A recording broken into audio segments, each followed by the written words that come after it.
오늘 본문의 그 가장 큰 주제를 이야기하라고 한다면 여호와는 나의 목자가 되십니다 라고 이야기를 할 수 있을 것 같습니다.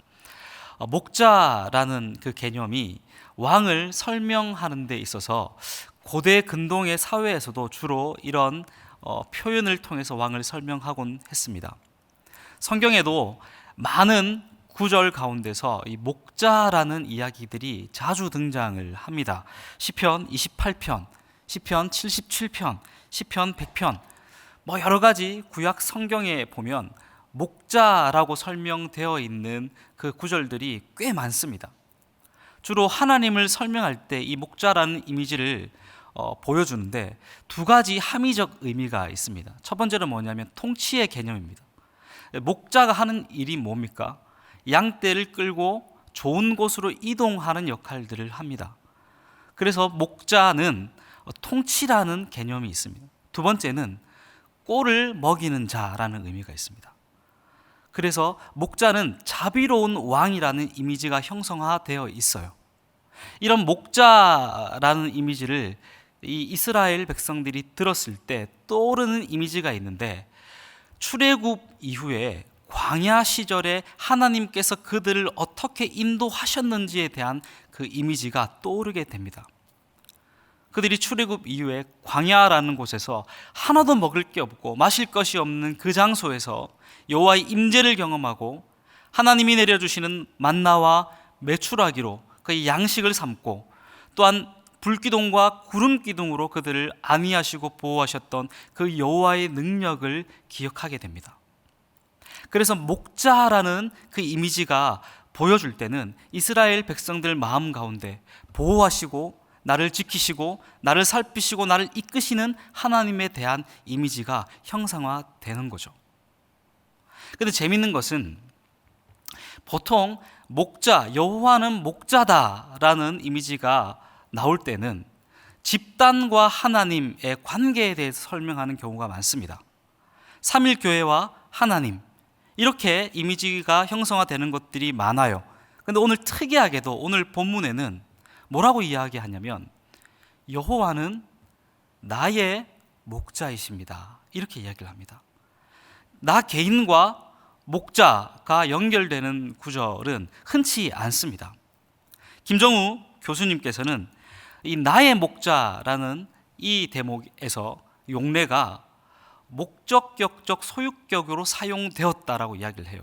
이 말이 무슨 말이냐면 하나님이 나를 소유하셨고 나를 기르신다는 아주 친밀한 표현이 이곳에 사용되었다라는 겁니다. 그래서 오늘 이 시인은 여호와는 나의 목자하십니다, 여호와는 나의 목자십니다 라고 이야기할 때 단순히 그냥 목자입니다 이게 아니라 정말 나를 기르시고 나를 먹이시고 나를 살피시고 내 인생 가운데서 나를 끌어가시는 진정한 나의 목자이십니다, 이런 고백이 의미적으로 포함되어 있는 거예요. 그래서 연이어서 시인은 이렇게 고백을 합니다. 여호와는 나의 목자이시기 때문에 내게 부족함이 없습니다, 이렇게 고백을 합니다. 여기서 부족함이 없다라는 그 고백이 그 시제가 미완료로 사용이 됩니다. 무슨 얘기냐면 과거에서 현재, 미래까지 나는 부족함이 없다라는 거예요. 이전에도 부족함이 없었고 지금도 여전히 부족함이 없고 앞으로도 영원토록 나에게는 부족함이 없습니다, 이렇게 이야기를 하는 겁니다. 송태근 목사님께서 12월에 시편 23편을 강해를 하셨습니다. 금요 철야 때 2주에 걸쳐서 이 말씀을 하셨는데, 목사님께서 시편 34장의 34편의 말씀을 인용하시면서 이 대목을 설명하십니다. 시편 34편의 시의 제목이 이렇습니다. 다윗이 아비멜렉 앞에서 미친 채 하다가 쫓겨나서 지은 시. 다윗이 계속 사울에게 쫓겨가면서 이방 땅으로 가는데요, 거기서 목숨을 부지하기 위해서 이방의 왕 앞에서 미친 채 했던 그 장면들이 있습니다. 그리고 그 장소에서 쫓겨나게 되는데요, 그 이후에 지었던 시가 이 시라는 겁니다. 시편에 보니까 이런 말씀이 있습니다. 젊은 사자는 궁핍하여 줄일지라도 여호와를 찾는 자는 모든 좋은 것에 부족함이 없으리로다.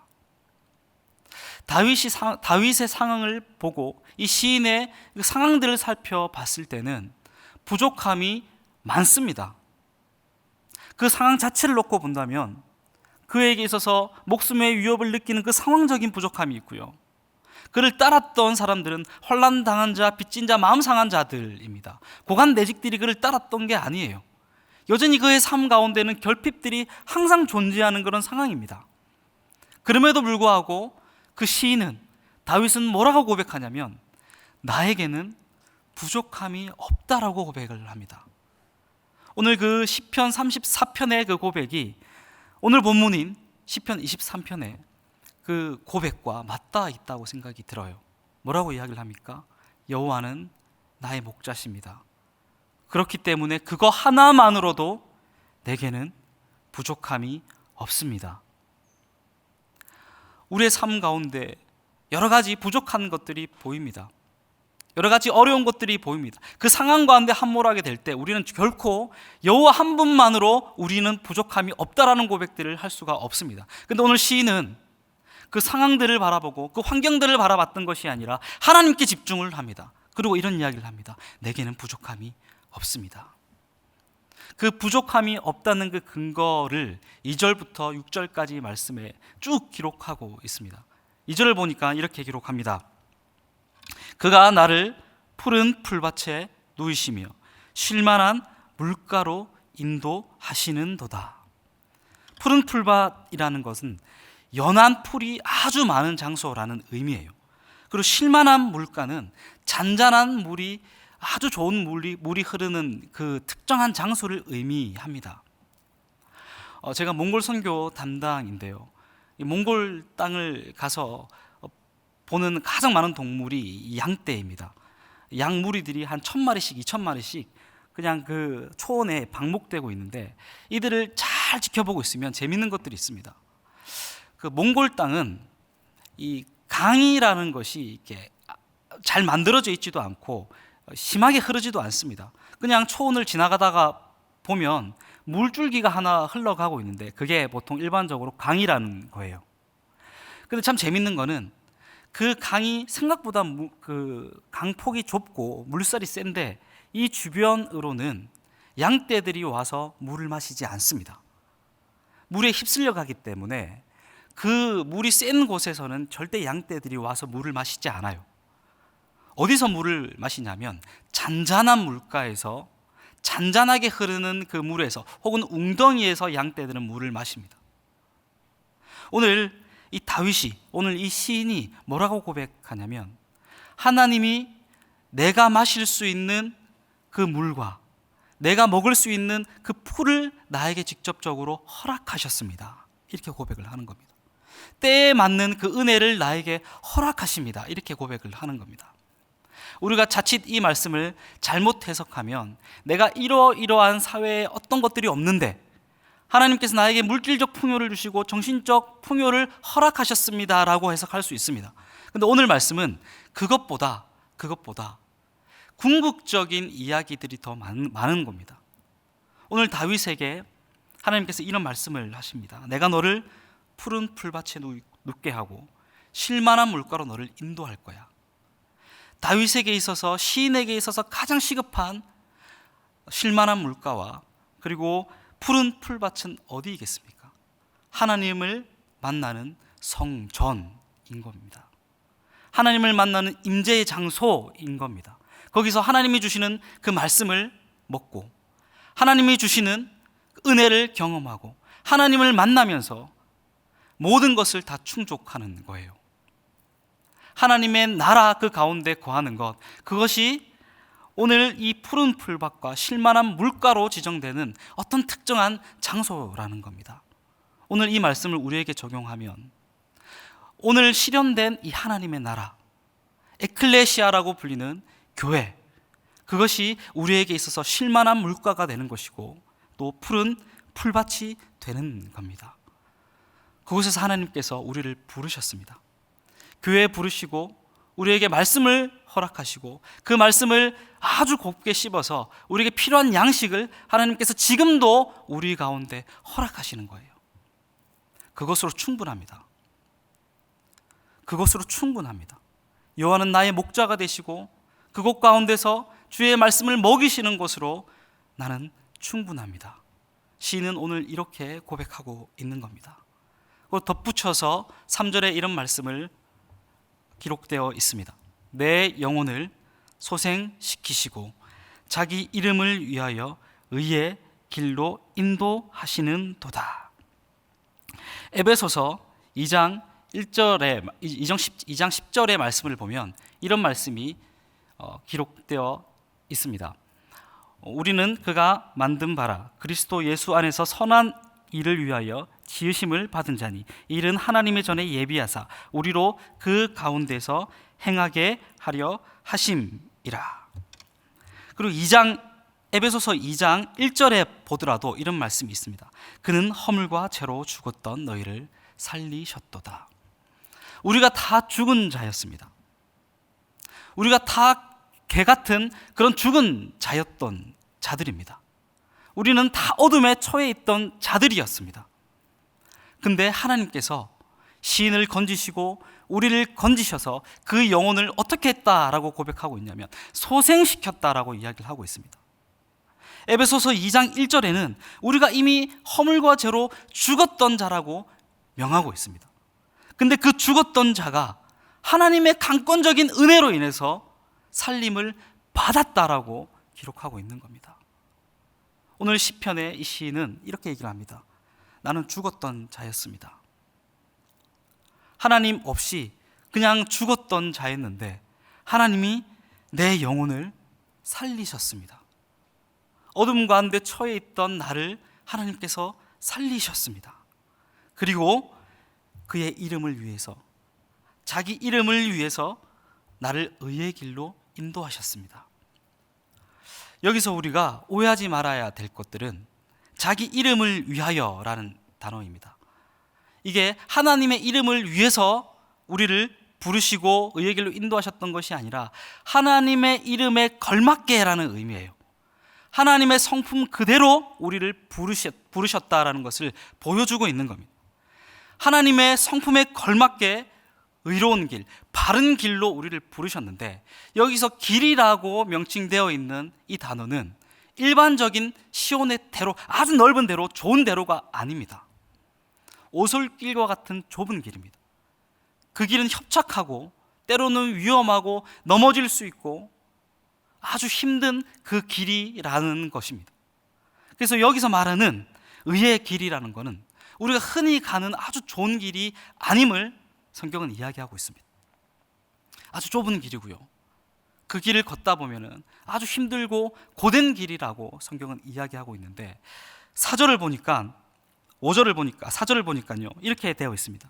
내가 사망의 음침한 골짜기로 다닐지라도 해를 두려워하지 않을 것은 주께서 나와 함께 하심이라.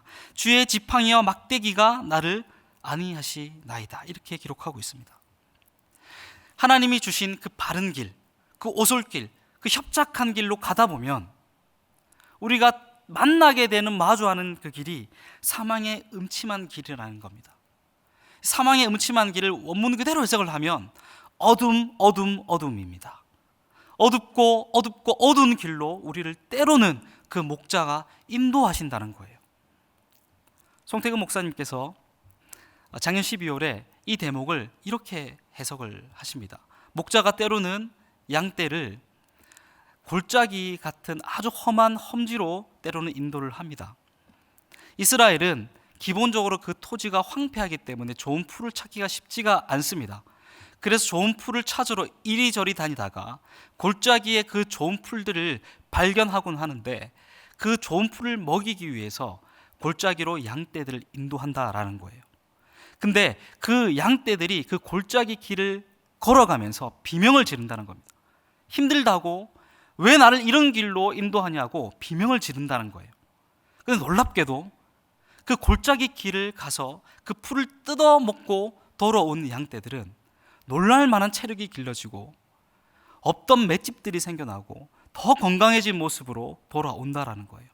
그 험로를 걸어가면서 쓰지 않았던 근육들이 생겨나고 없었던 그 체력들이 길러지고 좋은 풀을 먹으면서 훨씬 더 건강해지는 양의 모습들을 바라보게 된다는 겁니다.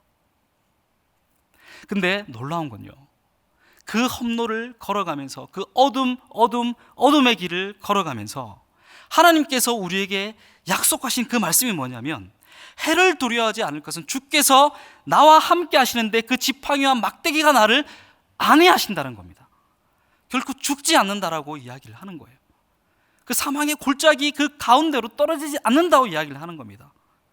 내가 너희들을 힘든 길로 인도하지만, 때로는 그 험로 가운데 어둠으로 인도하지만 너희가 결코 거기서 상하지 않을 것임을 성경은 이야기합니다. 오늘 시인은 그것을 고백하는 겁니다. 때로는 내가 하나님과 그 의의 길을 걸어가고 그 가운데 사망의 음침한 길을 걸어갈지라도 하나님의 보호하심을 통해서 내가 더 건강해질 뿐 아니라 나는 결코 상함이 없습니다. 오늘 5절에 시인은 이렇게 고백을 합니다. 주께서 내 원수의 목전에서 내게 상을 차려주시고 기름을 내 머리에 부으셨으니 내 잔이 넘치나이다. 주께서 내 원수의 목전에서, 이 원수라는 단어를 좀 집중하면서 과연 나에게 원수는 어디에 있을까를 한번 묵상해 봤습니다. 정말 원수라고 불리는 대상이 누가 있을까? 제가 곰곰이 생각해 보니까 저는 없더라고요. 원수가 보이지 않아서 다시 한번 묵상해 보고 고민을 해봤는데, 그 원수가 다른 곳에 있지 않고 저는 제 안에 있더라고요. 내 안에 하나님께로 가는 것을 막는 그 더러운 우상들, 내 안에 있는 그 옛사람들, 예수님을 믿기 전에 있던 그 더러운 습성들, 그런 것들이 제 가운데는 원수가 되더라고요. 아마도 이 원수는 다양하게 해석이 가능할 것 같습니다. 사회 구조적 그 악을 보고서도 우리는 원수라고도 이야기할 수 있을 것 같고, 오늘 직장으로 돌아가서 나를 괴롭히는 그 직장의 상사가 원수가 될 수도 있을 것 같습니다. 여러 가지 이 원수에 대해서는 해석이 가능하지만, 중요한 건 이 원수 자체가 아니라 원수의 목전 앞에서 하나님이 나에게 상을 차려주신다는 거예요. 여기서 말하는 상이라는 건 그냥 일반적 상이 아니라 잔치상을 의미합니다. 누가복음 15장의 말씀이 기억이 되는데요, 돌아온 탕자에 대한 이야기입니다. 둘째 아들이 아버지의 재산을 가지고 먼 곳으로 떠납니다. 아버지의 유산을 가지고 떠난 거죠.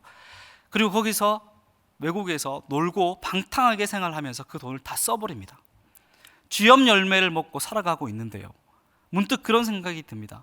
아버지의 집에는 먹을 것이 많은데 혹시 거기에 가면 먹을 것이 있지 않을까 하고 정말 비참한 모습으로 그의 집으로 돌아갑니다. 그때 아버지께서 그 아들을 어떻게 맞이합니까?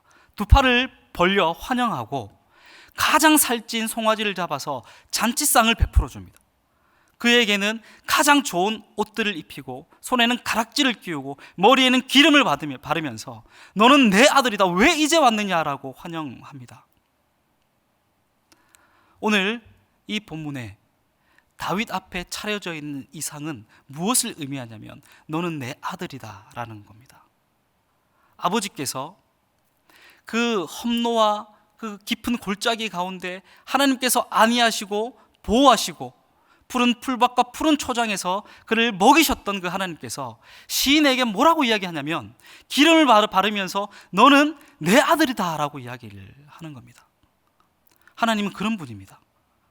하나님은 우리의 어떠함과는 상관없이 우리를 어떤 존재로 부르셨냐면 자신의 자녀로 부르신 겁니다. 너는 내 아들이다. 왜 이제 왔느냐? 나의 처소에서 네가 마음껏 먹고 마음껏 마시고 평안을 누려라라고 이야기를 하시는 거예요. 오늘 시인은 그것을 고백하고 있습니다. 그래서 이렇게 고백합니다. 내 잔이 넘칩니다. 6절에 시인은 마지막으로 고백하고 있는데요, 이렇게 고백합니다.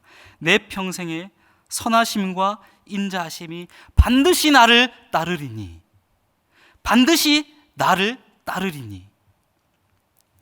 여기서 인자하심은 헤세드라는 단어가 사용됐는데요, 우리가 공식처럼 헤세드라는 단어가 사용될 때는 하나님의 약속하심, 언약을 기억해야 됩니다. 헤세드는 하나님의 인자하심입니다. 무엇이 하나님의 인자하심이냐면 하나님 편에서 단 한 번도 이 언약을 어기지 않았다는 인자하심이에요. 구약의 역사는 약속의 역사입니다. 언약의 역사예요. 하나님께서 계속 언약을 맺어 가십니다. 인간과의 언약을 계속 맺어 가시는데 일방적으로 인간 편에서 이 언약을 계속 어겨 나갑니다. 그 역사가 구약의 역사에서 반복돼요. 근데 신실한 하나님께서는 인간이 그 약속을 어길 때마다 다시금 불러서 언약을 맺으시고, 또 인간이 약속을 어길 때마다 다시금 불러서 언약을 맺으십니다. 하나님 편에서 단 한 번도 이 약속을 어기신 적이 없는 거예요. 끝까지 기다려 주십니다. 그 언약의 최종적 보증이 누구입니까? 예수 그리스도인 거죠. 하나님은 신실하십니다. 그래서 우리는 하나님을 선하신 분이라고 이야기를 하는 거예요. 오늘 다윗은 그것을 이야기합니다. 그래서 반드시 그 선하심과 인자하심이 반드시 나를 따른다라고 고백하는 거예요. 사랑하는 성도 여러분, 기억하시기를 소망합니다. 하나님은 선하신 분입니다. 하나님 편에서 단 한 번도 약속을 어기지 않으시는 분입니다. 지금도 우리는 죄를 짓고 있지만, 지금도 우리는 하나님 앞에서 넘어지고 있지만, 그럼에도 불구하고 그 사망의 골짜기를 지나갈지라도 하나님께서 막대기와 지팡이로 우리를 안위하고 계십니다. 한 번도 포기하지 않으시는 그 여호와 하나님의 은혜를 매 순간 경험하기를 소망합니다. 시인의 마지막 고백입니다. 내가 여호와의 집에 영원히 살리로다. 내가 하나님의 집에서 영원히 하나님께 예배하며 살고자 합니다. 이 고백이 오늘 우리의 고백이 되기를 주님의 이름으로 축원합니다. 이 시간 우리 함께 기도하기를 소망하는데요, 말씀을 붙들고 내가 여호와의 집에 영원히 거하며 여호와의 말씀을 온전히 붙들고 하나님의 백성답게 살기를 소망한다고 기도했으면 좋겠습니다. 그리고 또 한 가지 기도할 것은 확산되고 있는, 특별히 이태원발로 인해서 6차 감염자까지 생겨났다고 하는데, 코로나19 사태가 하루속히 이 한국 사회에서 잠잠해지고 다시 예전처럼 사회적 복귀가 일어날 수 있게 해달라고 이 시간 두 가지 기도 제목을 가지고 한 목소리로 기도하며 나아가도록 하겠습니다. 기도하겠습니다.